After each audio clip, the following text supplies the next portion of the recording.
All right, followers, can you hear us now? I'll give you a second. I'm sure we can. Give you a second because there's a little delay. There's a little delay, but I think you should be able to hear us now. We're using the microphone that we use during our live streams upstairs. We had to have this event in a different room on another floor. So we went and grabbed the microphone. Just let us know if you can hear us. Oh, yay sound. Look at those. Thank you, followers. Thanks so much for following. All right, so we're going to kick back where we left off. So I'm going to give the microphone to Jeremy, and he's going to, just give a quick little snapshot and context about what we just experienced upstairs. Well, now you get a chance to see our smiling faces and hear the dulcet tones. There you go. The board of directors, the council, many NPM leaders have spent the last year or so trying to figure out why NPM exists. It's not that we didn't know our mission. It's very clear, fostering the art of musical liturgy.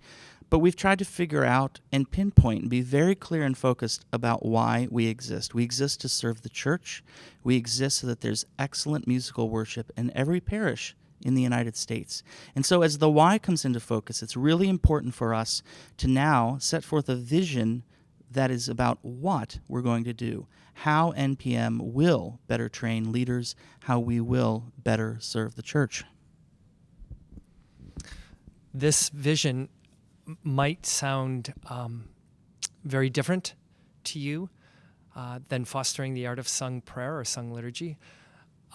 It's actually just looking at what it is that NPM sees as the most important things, the most important steps that it can take in ensuring that fostering the art can happen the best way that it can. As part of that, we're certainly thinking about skills and formation and where that fits in, and just a better sense and look at who all are represented by NPM. So we continue to look at that reason why we're here, why we exist, and as we're moving forward, we're wanting your input, we're wanting your reactions to what it is that you've heard about the what. Give us your sense of what's that you liked, that you heard, what makes you most excited. Ask us questions about those things that bring you some concern. We want to hear from you. Amanda will remind you of this, but don't forget that later today and into the future, you can visit www.npm.org, and you'll find all the information about NPM 2.0 and a chance to send in your feedback so that we in NPM leadership can hear from you. Yeah, and actually to tag on to that too, if you're not here with us at the convention, but you have downloaded the convention app, which you are free to do, you are able to actually submit feedback through the end of the day today via the app. So in the schedule portion of the app, find today's event, NPM 2.0, launching now. And in that event, you will be able to see that there's an area that's called Live Q&A, and you are able to send a question to us directly. And we have been getting great questions from the membership that was at the event just a little bit ago, and also from you guys. So please continue to. We are going to check the feed right now, the comments thread on the YouTube live stream throughout this time, but we are also going to continue to check the incoming questions from the app. So if I'm looking at my technology, that's why. So right now, we're going to keep this a little bit casual. We're going to start with a couple of questions that we got from the membership from this afternoon in the event itself. So I'm just going to pass it along. And by the way, Steve, whenever you hold it, make sure you hold it a little bit close so that they can hear you. Okay, so we talked a lot about conferences and membership. Those are going to be the focuses that we start with right now. So, of course, it was mentioned in the talk session upstairs in the launch that 2022 will be the first year without a national convention. So the question was posed, without a conference, how will chapter membership be fed beyond just the educational aspects that online training may provide? So which one of you wants to address that? That'll be for Steve. Okay. It's a great question, and I'm sure it raises lots of concern, especially for those who have attended most or all annual conventions. It's certainly a source of concern for you. What we're looking at now is we're looking at building regional programs, you heard a little bit about this, but let me explain it a little further.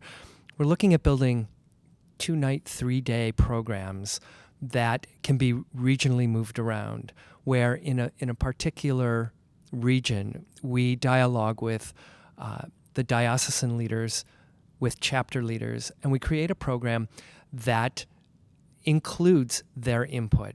They let us know that they would like to have some assistance with skills building in guitar, in organ, in piano, and cantors. And they would like formation help with a beginning liturgy track. And they, in essence, provide us with information about where we could best serve their needs. And then we bring together within this program, we let people know that this kind of training will take place far in advance. And we look to bring, I'll even get a little deeper. We look to bring like 50 people together in each of those tracks in a certain region for that 3-day, 2-night experience where we're doing nothing but working hard on whatever those specific areas are. Still coming together, looking to work together with all of us together on global topics, but then spending the majority of the time in those individual sessions together where we're working hard to increase our skills, to increase our formation, to better serve. So how does that then allow the chapter to connect? Well, this is a great opportunity to be building better relationships with those in those areas that can be served on a continual basis by those local chapters. So it's really an effort. It's an all-out effort to bring together those people in regional areas that we can serve both nationally and then chapters can take and serve moving forward. Awesome. Okay. Another question. How are we working to sell NPM to dioceses where a chapter currently does not exist? That's a great question, Amanda. One of the really important things that we're doing is making targeted outreach efforts to local leaders in each diocese throughout the United States. And we're connecting with the U.S. Bishops' Conference, and we're connecting with chapter directors and diocesan directors of worship all around the country. And we're talking regularly with leaders in local communities, because the church is the place where NPM exists, and NPM exists to serve the church. And, since its inception, NPM chapters have existed, with the blessing of every local Catholic bishop. And so we want to partner with diocesan leaders because, as Steve was saying, it's local leaders, chapter leaders, diocesan directors of music and worship, cathedral musicians, bishops. Those are the people who know what's best needed to serve the church in that diocese, in that region. And so we're trying to strengthen our partnership with diocesan leaders around the country. We're blessed to have a great partner in Bishop Mark Seitz, the Bishop of El Paso, who's our Episcopal moderator, and we're so blessed to have him with us, and he's a great connection point for us to the church in the United States. Nice. Thank you. All right, so we're going to take a minute right now and pause from the in-person questions and go to some of your questions. So forgive me as I lean towards the camera and look really quickly. We see the thread on the side of our video stream going, and just want to thank you so much for all of the comments. And so just give me 1 second. Someone said to move the mic up even more for you, Steve. I did turn you up a little bit, but yeah, just get it super close. That's fine. Okay, guys. So here's one. This is from a woman named Catherine. There are some who feel that they are second-class citizens in NPM. Is it wise to foster a leaders versus others mentality in the group? I am concerned about the group splintering due to such divisions. Catherine, I'm so glad that you said this question, because truthfully, I had the same exact comment in an NPM council meeting. So which one of you wants to address that? I'll start and Steve can finish. Great. I think you raise a really valid concern, because NPM is for everyone. NPM is for everyone who serves the church in pastoral music. But one of the key things we know is that leaders in any context have the greatest ability to influence how the group they lead and serve can actually do its work. And so we know that pastoral music leaders have the ability to influence many, many, many people beyond themselves. For every pastoral music leader we can attract and retain as a member in NPM, they then are equipped with the skills and training to be able to serve the people in their handbell choir or their ensemble of guitars and bass players and flutes, in their choirs, in their children's choirs and cherubs choirs. And so the reality is that leaders have the ability to impact so many folks beyond themselves. And so it's important for us to continue a focus on leaders while also offering tiers of membership for folks who, for whom this isn't a professional vocation or even any sort of full-time leadership level role. They still are interested in pastoral music, or they serve the church as a pastoral musician. NPM is for them as well, and we're going to continue to offer formation and training and all sorts of options for them. Steve, you want to add on to that? Sure would. So we know that the word leaders can be a decisive word. It can be a word that causes division and not unity.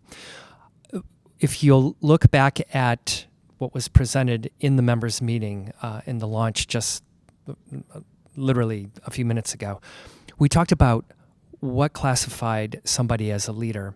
I went through in my own community that I led for the number of years that I led it musically, and can identify 17 people within that community, in my music community, that I would consider a leader based on the definition that we give.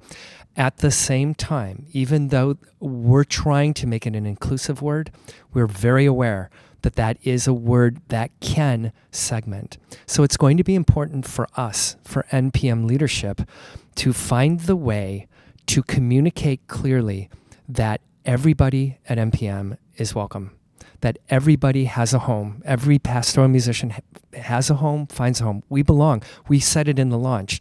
You are NPM.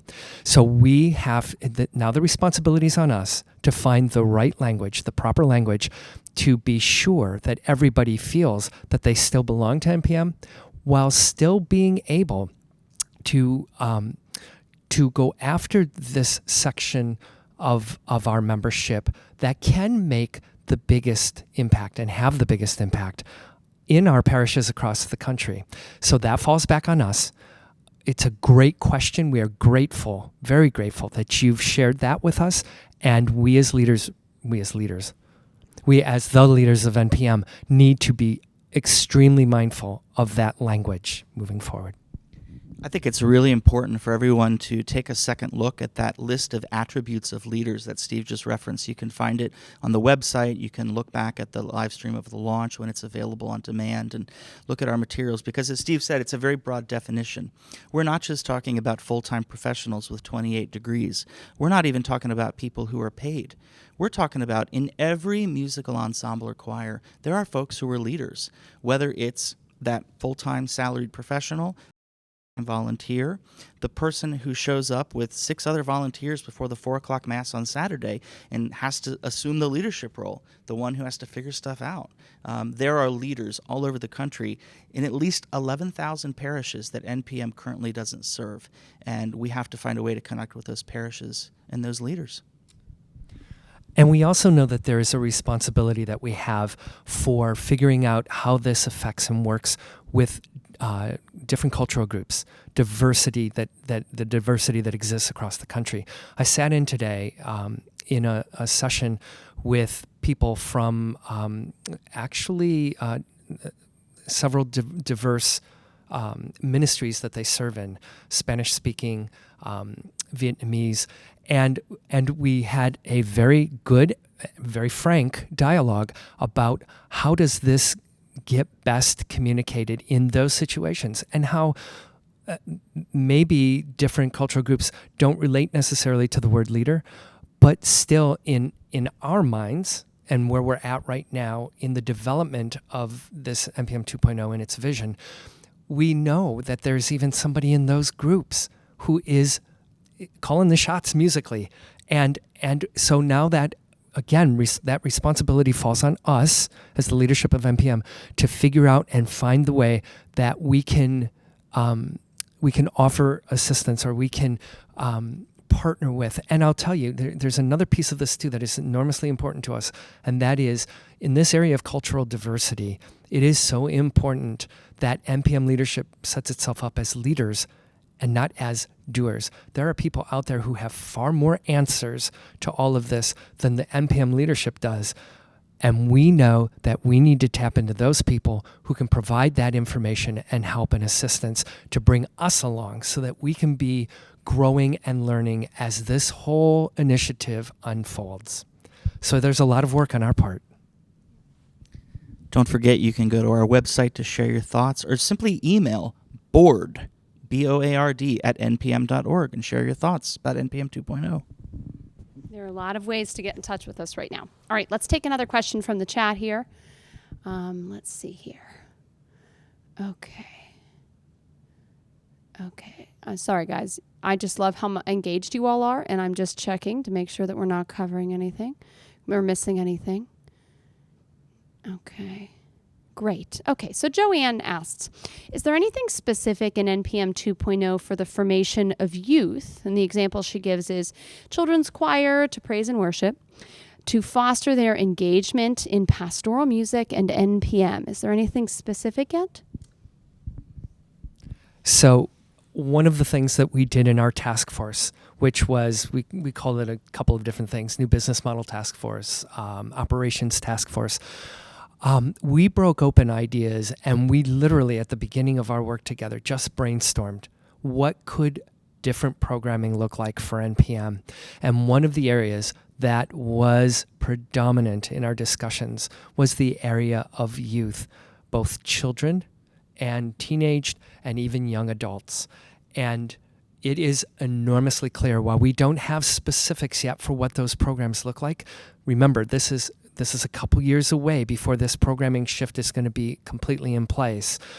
We know that there needs to be a great focus on children, children's choirs, the involvement of children, the involvement of teens. We have our One Call program that is already exploring an expansion of their program into creating, again, we don't want to call them regionally based, but in other areas of the country. You are going to be, I think, enormously excited as you watch programming unfold for the opportunities and possibilities that exist with what NPM is going to be offering to the church in all areas. But yes, children, youth, absolutely high on our list. Excellent. All right, so here's another question coming in from Jeannie. How does NPM envision reaching out to clergy to not only educate them, but to encourage them to value music leadership in their parishes? Ooh. That's really a great question, Jeannie. Clergy have always been a part of NPM from the very beginning. One of the visions Father Virgil Funk had for this association was the place where musicians and their pastors and other clergy partners could dialogue together, to learn together, to shape the vision of liturgy in the United States together. And so as you look at the definition of what makes a leader in music ministry, it's very clear both from our vision for NPM 2.0 and from documents like the U.S. Bishops' Sing to the Lord that priests, deacons, and yes, bishops are music ministry leaders.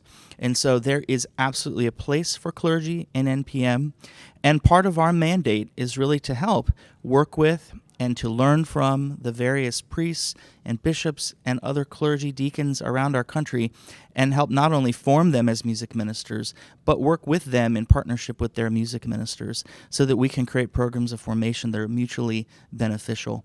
I think we're developing great strategic partnerships with different associations of clergy in the United States, and we've learned a lot from the members of NPM who are clergy. And so I think we really look forward to continuing to include clergy in all of the efforts that we have here in the association. Good. We're going to pause on your questions in the chat. We are going back to them, but we're just going to go to another question from the actual in-person sessions. And then I see that you guys are still posing questions. We thank you. For those of you who are just tuning in, we're about a half hour in. My name's Amanda. This is Jeremy. And of course, you know Steve. And we're here talking with you about the NPM 2.0 launch. We've been talking a lot today. And so we're taking your questions. We're exploring questions that our membership who's here in Raleigh with us also posed.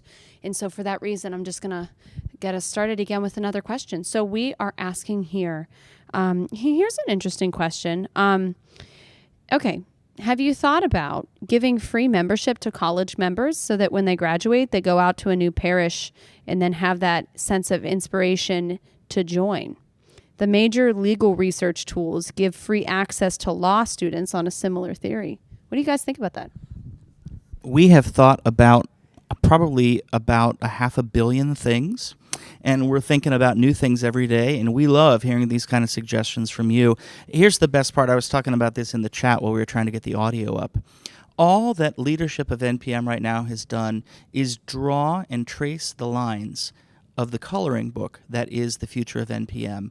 And now we're waiting for you, our members, to fill in the space, to color in between those lines and show us what it is you need NPM to be for you. So you're right, reaching out to those who are emerging leaders, looking at them and saying, let's offer you what you need, whether you're a college student studying sacred music or a seminarian or somebody who's really new in the field. What can we do to help get you apprenticed and get you connected to, especially to the local chapters in your area, but also to connect you to what we're doing on the national level?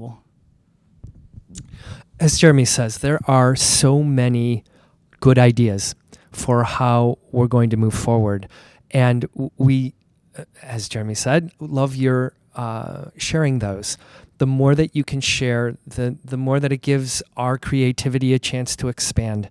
And so as you have ideas, definitely share them. In the area of what you're talking about there is you're talking about specifically marketing. What does marketing look like? How can we target any given group? You're talking about those college age people who are perhaps maybe reaching the end of their college education. They're going to be the next ones emerging as the new music directors around the country. That's one targeted, focused group. There are others that we need to be thinking about. I love the question just one or two ago about priests. How can we engage them more? That's another targeted, focused group that we need to be thinking, okay, how can we spread the word about NPM and all that NPM has to offer? I totally believe that if priests across our country, in those 11,000 parishes that don't have NPM representation, if the priests around this country in those particular parishes did not, or if they knew actually what NPM had to offer and what it could provide, 2/3 of them would be completely on board and pretty quickly. So I think it again falls on us to be, like you're saying, let's look at the different groups. How can we reach them? How can we target them? And it's not about just allowing our interaction to be with members, existing members, but it is so time that our focus opened up way beyond ourselves. Thanks. Okay, we're going to take a couple more questions from you guys. Ever since I pressed pause, I just saw the chat start to go crazy, which I love. I love. Look at me. Okay, here we go. Let me just take a minute, guys. Just reading your stuff. Thank you again. Thanks for being with us today. So appreciate it. And Jeremy and Steve don't know this, but the engagement on the chat box on the live stream was great during the event. Yeah, it really was. Yeah, really great engagement. Okay, all right, here we go. Oh man, I got to scroll back up here because we're getting so many here. Hold on one second, guys. Okay. Okay. At our chapter level, musicians serving in youth ministries such as Life Teen have been excluded from NPM and often viewed as less than. Any thoughts on how to bridge this gap? This is from Scott.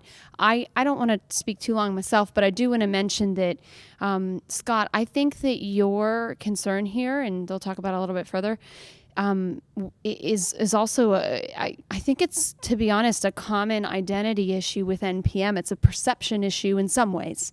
Meg Matuska, when we were in the NPM 2.0 launch upstairs, she mentioned that it just depends on who you speak to regarding NPM. Some people see it as a guitar swinging folk organization, and some people see it as a highfalutin group. I mean, it's really crazy. But in terms of programming and your specific concern, Scott, about Life Teen, that is an excellent suggestion going forward, in particular to get more Life Teen involved. I myself did a 3-hour lab session with Craig Colson. He is a composer. He is also a pastoral musician in Arizona, and he is very involved in Life Teen. And so he and I talked about it actually specifically. So if that is a request similar to what we've been talking about for programming and getting different demographics involved, that's a really good piece of feedback in terms of how, groups that we need to work on, maybe engaging a little bit more. Any other thoughts from you guys on how to bridge the gap? One of the favorite lines in the church's liturgical documents about music is that the church has not adopted any one genre or style of music as her own. And so we have the opportunity to not only encourage composers in our day and age, but to recover the treasures of our patrimony from ages past, to work in all sorts of styles, chant and modern pop style and African American and Latino-based composition. The church doesn't have a musical style that's adopted as her own, and neither does NPM. We're here to serve all styles of musician and all kinds of musicians. We're doing our best even now to get at this issue of identity, because that's really what it is. When somebody is saying it's just that hootenanny group, it's probably a professional paid director of music. And if somebody's saying, oh, it's just that highfalutin group, they're probably a guitar strumming volunteer in their community who's saying that. The key for us, I think, is that we work hard to clarify the identity of NPM, and doing so in the light of what the documents have to tell us, to just reinforce what Jeremy said, that we are not of any particular single ilk of any kind. And as we consider our ends work and the why NPM exists, I can tell you we have not been talking style or, not one comment in the deliberations in our board work. And I'm talking hours and hours and hours of work together. Has that ever been raised by any of us at any time? I think those of us that have been in the trenches of liturgical music for the last 20, 30, 40 years are done fighting the style wars.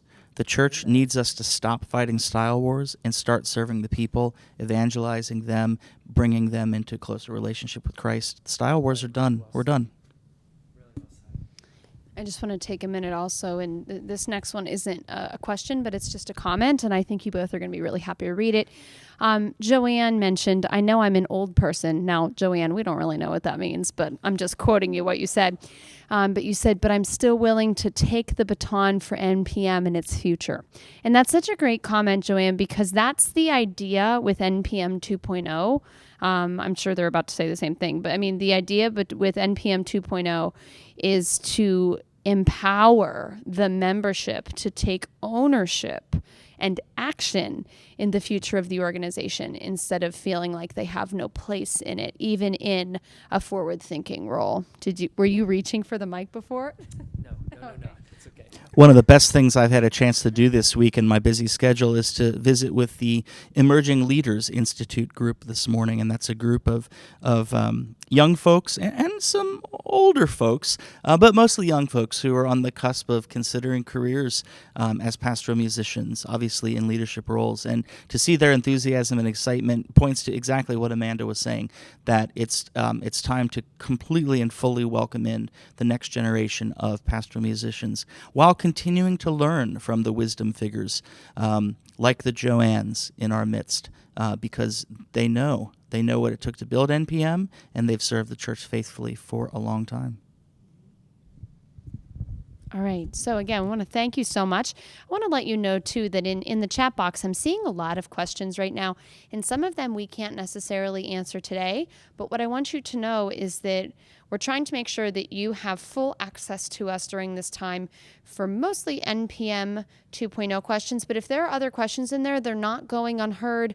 We're going to be recording all of the questions in the chat that we see. So don't feel like if we don't get to your question today that we won't get to it in general. This is giving us great feedback as well for things that we need to address in the future. So Sharon just asked a great question. Let's start right here. Will you address the concept of tiered membership? And are there any specifics of what that looks like yet? She hands it to me. That's fantastic.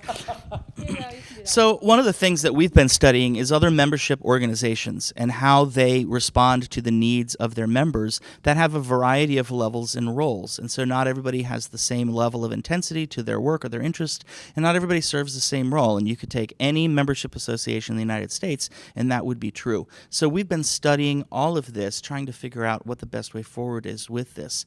Obviously, what we want to do is best serve our members and find ways to make membership in NPM affordable so that those who have vocational, professional, leadership level needs have a way to engage with the association, and those who have more casual interest in pastoral music. Maybe they are just volunteers in their once a month ensemble, or they just are interested in pastoral music, but they're not even a music minister. Well, they should still be able to engage as a member of NPM, and so they shouldn't need to pay the full tiered dues structure and need to do all of that to be a part of the association. So the answer to your question is, we don't know. I just keep reminding people that all we've been able to do so far is sketch out that vision so that you, our members, can fill in the blanks. We're going to keep studying, learning, listening from you, looking at all sorts of models as we go forward into the future. We're dealing right now with the what, and the hard work of the how is about to begin at probably, about 4 o'clock today. One of the things that I do think you might see, and again, this isn't necessarily confirmed specific, but something that I know we touched on a little bit in NPM 2.0, is of course seeing an increase of online formation and online formation options. And I do know that someone suggested that maybe that would be involved with tiered membership as well. So for example, I'm sure all of you who are on this live stream and are NPM members know that you already have quite a wealth of resources available to you in the members portal.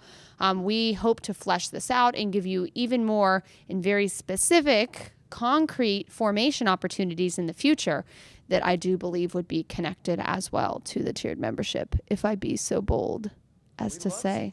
Especially from leaders like Amanda. See, there you go. That's my suggestion. I'm right there with you guys. All right, guys. All right, let's read a couple more. You started a Style Wars conversation right now. Hang tight. They're over. They make very good points that while we say they're over, of course, we all know that our mission as an organization and as just a pastoral musician is to be able to adopt a mindset of openness so that we do not, have a bias towards a certain style that wouldn't benefit our congregation. But that's what they're talking about right now. All right.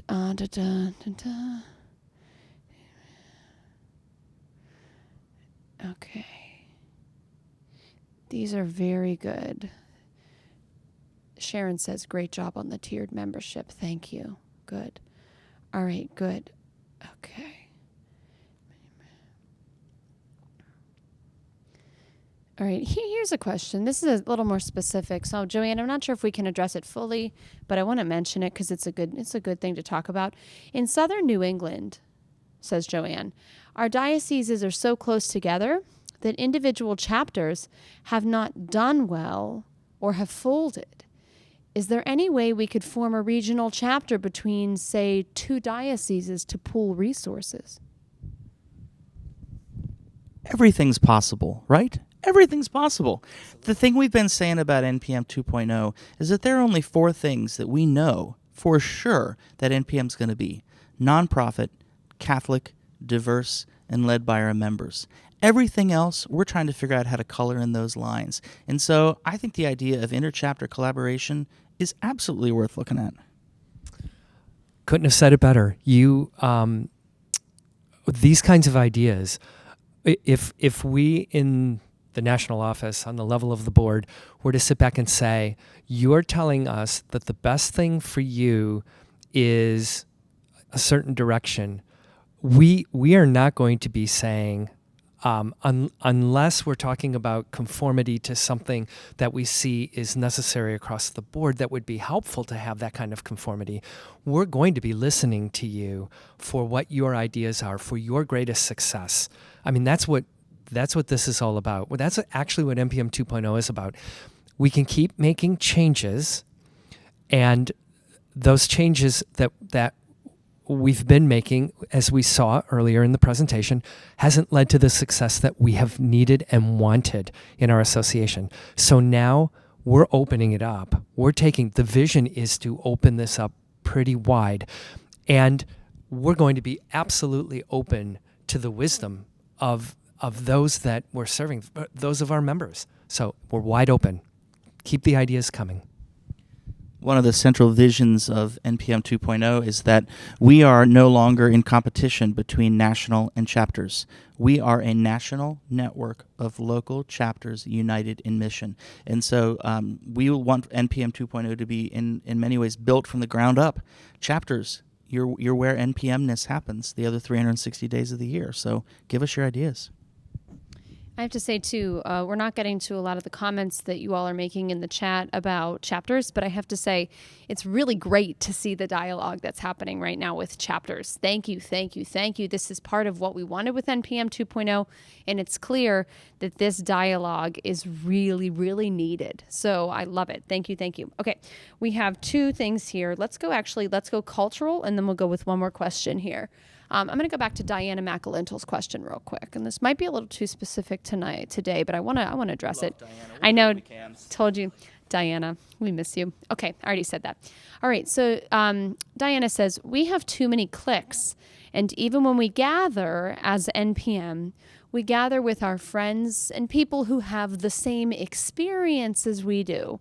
How can we cross borders more intentionally at our gatherings?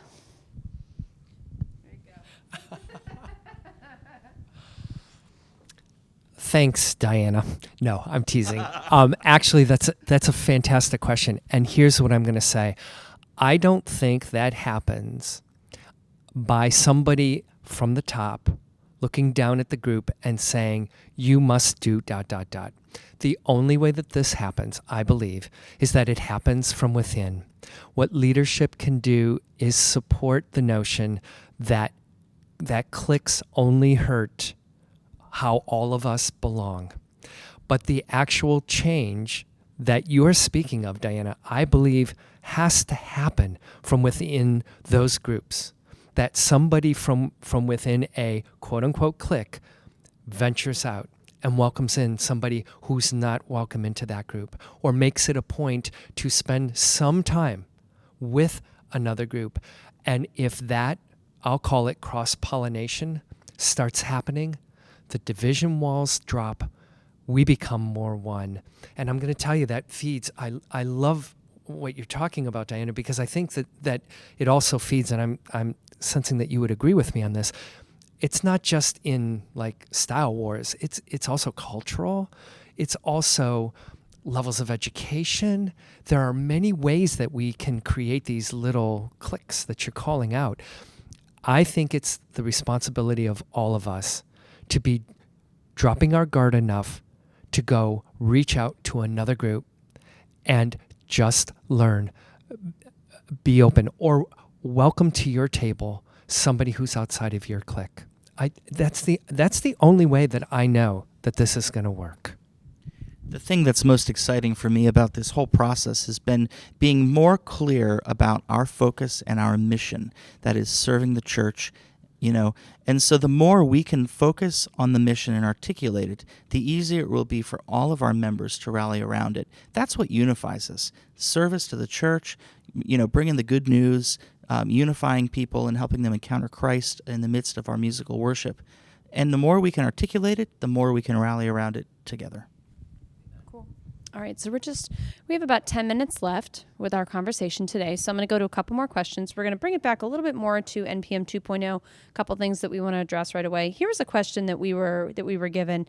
Again, these should be actually pretty easy to answer. Maybe not. I don't know. Okay, are clergy still welcome in NPM? I think we did that one already. Absolutely. Okay, easy. Here's another one. Why are we changing from a president and CEO to an executive director? Do you want me to do that one or you? Please. Sure. So this has nothing to do with Steve Petrunak personally. Okay, we're going to start right there. This has to do with trying to understand what it means to be led by members. And so one of the things that organizations suffer from sometimes is over-identification with any one person at any one time. And so what that means is that everything hinges on one person all the time. And for us to succeed going into the future and to be truly led by our members as our vision articulates, it requires that member leaders step up and claim their role in shaping the vision and step up and help make the work of the association go forward. Most Catholic ministry associations in the United States, as their staff executive, have someone titled executive director. The thing I really like about that is that the staff executive, the person who's responsible for implementation and how, is a director on the board of directors. He's the member of the board of directors that executes the vision of the board on behalf of its members. And so I'm really excited about the changes that can come to our governance and our staffing structure with a really talented executive director who can take the vision articulated by membership and figure out how to make it happen. Cool. Thank you. All right, here should be another hopefully straightforward question. Can a diocese have more than one chapter? So we know that we are challenged in the world of chapters with some dioceses that have hundreds of miles that exist in an area, in a region, in a diocese. And it's virtually impossible to find a local meeting place that will attract people that have to drive less than maybe 3 hours to get to a meeting. And we know that that's not very realistic. Hello to our friends in Idaho. Have you seen Idaho? It's a really big state. One diocese, the entire state of Idaho. So we know that there's a challenge here. And so again, what we need to do is we need to find the way to have our chapters be able to work well together, or with its members. And that may mean that we have sub-chapters, subgroups within a chapter. It may mean that the use of technology is tapped on more and more so that gatherings together, at least from a leadership point of view, can happen virtually, just like we're meeting now and having discussions with people all over the country. As we explore further what chapters look like and how to develop chapters, we absolutely are going to be open to finding the way to make those chapters that may be in dioceses that are of vast areas, to make them work, to find the solution to make it successful. And it may be as simple as keeping the structure we have now, where some chapters have branches. My own chapter in Cincinnati, we have a branch because our archdiocese is so big. So, we have the structures in place. It's not like we have to create them. Okay. All right. I think we're going to have time for 2 more questions. So this next one, can you say any more about the regional skill building and formation events? Any more than that?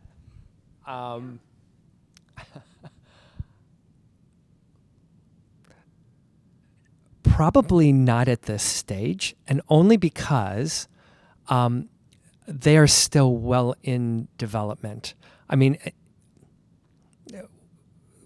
the reason that I'm pausing here and giving thought to this is the more that we say, the more specifics we want to hear, and the further we go, the more we get excited, and the more we want to maybe jump on that and roll with it. I think at this point, because we're really working with vision, more than giving more information or more detail about what those look like, to leave you with that they can be whatever we want them to look like. And if there's something that you would like to see as a part of those, let us know what that is, because at this point, that's what's going to be most helpful as we build the how, as we get beyond the what and get into more of the detail. That would be most helpful to us. NPM 2.0 gets built from the ground up. And so when your region wants to host an NPM event, you call us and you tell us what you want to do and how we can partner with you to make that happen. I think that's a perfect transition to our last question today. The last question that's been posed is that we want to address is, I'm not in NPM leadership. How can I help with NPM 2.0? Wow, that's a great question. So, first of all, you have every opportunity to be in NPM leadership. We're not just talking about our board of directors and our council and our committees at the national level. Step up, show leadership in your local chapter, attend chapter events, serve on your chapter steering committee, offer to host a chapter meeting at your parish, get involved at the chapter level, and that's a huge way that you can contribute to the success of NPM 2.0. The other thing I think you can do is to find somebody, a peer, a colleague, a partner, your pastor, somebody you can tell about NPM. It blows me away every time I think about the fact that we are currently representing less than 20% of the parishes in the United States. It takes a lot of humility, I think, for a national association to stand before the world and say, listen, we're only representing a fraction of our potential members. And calling ourselves national. Right. And calling ourselves national. So it's time for us to do something about it. So if every one of our 4,000 plus members, almost 5,000 members, could recruit one more member to join their local chapter, and by that, join NPM, the reality is we could serve so many more people. It's one-to-one. Take an opportunity to invite somebody new to NPM. Tough to add to that. Really well answered, Jeremy. The one-to-one, the invitation that you make to somebody else who belongs at NPM and doesn't know that they belong at NPM is just huge in helping NPM become all that it's meant to be, all that it's called to be. I too am amazed at the number of people across the country who have not even heard the acronym NPM. They don't even know what it means, and thus they know nothing about our association, what we have to offer. And while part of that responsibility, and a really big part of that responsibility, lies within us as the leadership, us as the national office, us as the chapters, it also lies within the individual members of our association to spread the word.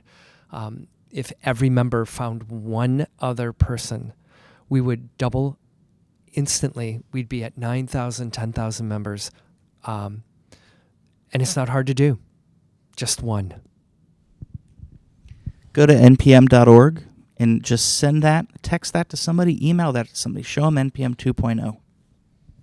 I'm going to play devil's advocate really quickly and say that there's someone, let's just say there's someone on here that doesn't have a chapter, but loves NPM and doesn't really have anyone that they can contact like in the next group. Is there any way for them to get in touch with the board or a national staff member to, if they feel this like really excited call and they really want to be a part of the NPM 2.0? It's easy. Go to npm.org. You can find a listing of every single national NPM leader there. You click on our email address. You can contact us. You can call the national office. You can text us, send us a carrier pigeon. We're ready to listen to you when you're ready to talk to us. I'm not sure we've identified that carrier pigeon yet, but we're looking for it. There's a button on the website, very easy to click, to ask the president. You will get an email response directly to me, or an email sent directly to me of anything that you want to add. I'd be more than glad to help direct you in whichever direction you need to go. And while this governance piece is still happening and is still working out, we still have interest sections, we still have national committees. There is a place for you if you are looking to be in leadership in this great association of ours. All right, and on that move, someone just texted me. I don't know if you can hear that on your other end. But anyway, in this way, I'm seeing messages come in on our thread saying that this has been helpful to you and that you're excited. And I'm so pleased to hear that, because that was the goal here. That was the goal for us, so that you at home can be connected to us, even though you're not here at the convention. And may I say, allow me to have a little shameless plug and say you should join us next year in Louisville. What are the dates for next year? Thank you. July 7th through 10th of next year. We'll be in Louisville again. If you watch this the rest of the week and you watch our live stream and you keep thinking, man, I really wish I could be there, then start to really make that time and carve that time out next year to join us next year in Louisville, which in previous years, Louisville's conventions are always fun. They're always fun. So we, of course, will be releasing more and more information about next year's conventions. And, of course, we will be releasing more and more information about NPM 2.0. But, again, some of you have been on live streams for 2.5 hours at this point. And so we want to thank you for your time. You have spent so much time. If you haven't gotten enough of the live streaming right now and you're still bit by that bug, go over to the Diocese of Orange because the Crystal Cathedral is dedicating their church right now. All our friends in Orange. Yeah. They couldn't be with us today because they're dedicating a cathedral, and that doesn't happen every day. Nope. So our prayers are going with them because at least people behind the wall in the live streaming area during the NPM 2.0 launch were very aware that right now John Romeri and many of our pastoral musicians have gathered together right now. So you're in our prayers. We hope you pray for them as well. Very exciting time. But again, thank you so much for your time this afternoon. This is not the end of our dialogue. This is only the beginning. We hope that you stay tuned. Myself will be headed right back upstairs right now. If you want to watch something else, we will be hosting the WLP showcase in about 27 minutes. So stay tuned for that. Tonight we'll be live streaming Matt Maher as well, if you want to watch that. Today's a great day for live streaming. You said it earlier today. It's live stream day. It's live stream day. That's right. It is. There's a lot of live streaming. But again, thank you. Thanks, Jeremy. Thanks, Steve. Absolutely. Glad to be here. Take care, you guys. We hope to see you in Louisville. And thank you, as always, for being a part of NPM. Thank you, guys.